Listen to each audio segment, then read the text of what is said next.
Today I'm going to be telling you about the time I got ejected from a flag football game. So curl up in your favorite blanket with a hot cup of tea, and I'll tell you how it happened. When I was in college, I tried to stay as active as possible. I went to the weight room 3 to 4 times a week and would occasionally play pickup basketball as well. But during my senior year, some people from my hometown who also attended the same college decided to make a flag football team and asked me to be on it. I didn't even play football in high school, so they must have been desperate. The last time I had played flag football at the time was probably in 9th grade or so, but I figured it would be really fun to give it a try, so I accepted their offer to join. I showed up to our first game and I was ready to go. They handed out some flag football belts to the teams, but there wasn't enough for everyone. Since I started on the sideline, I wouldn't wear a belt until it was my turn to enter the game. We eventually had the ball for our first possession of the game, and our coach made some substitutions, so it was my time to shine. A teammate handed me a belt and I strapped it on as I trotted out onto the field. I lined up as a wide receiver and our quarterback took the snap. Because I'm not very fast, it was my job to run a shorter route so the QB had an option to throw underneath if nobody else was open. Sure enough, I was the only player available, so the ball came my way. I caught it and realized there were only a few people near me, so I started running downfield. I managed to evade defenders and ran in for a touchdown. My adrenaline was high, endorphins were firing, I felt like the next Calvin Johnson,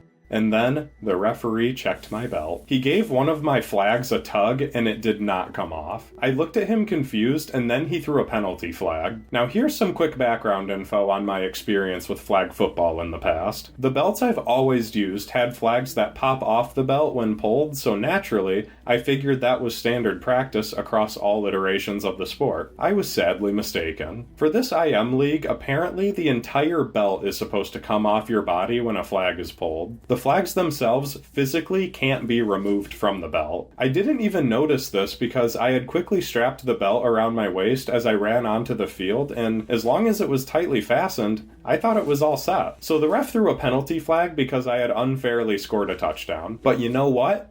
That's fine. I completely understood and felt bad I had accidentally cheated, so I was ready to own up to it and move on to play the rest of the game. The touchdown was called back and we were ready to resume the drive, but then someone from the sidelines came out and started chatting with the refs. I didn't really hear what they were saying, nor did I know who the random chick was who had abruptly started talking to them. Then, and I could see it on the refs' faces, they did not want to do this. They gestured to me. I was ejected from the game. Apparently the Karen that came out to converse with the officials was a fellow student who I guess was in charge of managing the rules and sportsmanship for IM sports. She had noticed I got flagged for wearing my belt incorrectly, and she said cheating is grounds for an automatic ejection. But here's the thing. I did not do it on purpose. Even the opposing team was so befuddled. They actually tried to talk the referees into picking up the flag and letting the touchdown stand if it meant I wouldn't have to leave the game. Our opponent was willing to give us an illegal score just to prevent an incredibly dumb rule from being enforced. But Karen wouldn't budge, and I had to walk with her over to the sideline and then fill out a form to acknowledge my cheating and the fact I had been ejected for it. I would rather have stabbed her in the eye with the pen than sign that stupid document. And as I was walking over with her, I tried to explain it was an accident and I hadn't known I put the equipment on wrong. But for whatever reason, she just ignored me and continued talking about the form as if I hadn't said anything at all. As any normal person would, I started to lose my patience. I don't remember everything I said, but I do remember telling her it was bullshit I was ejected for a mistake. I wish I could recall the whole conversation,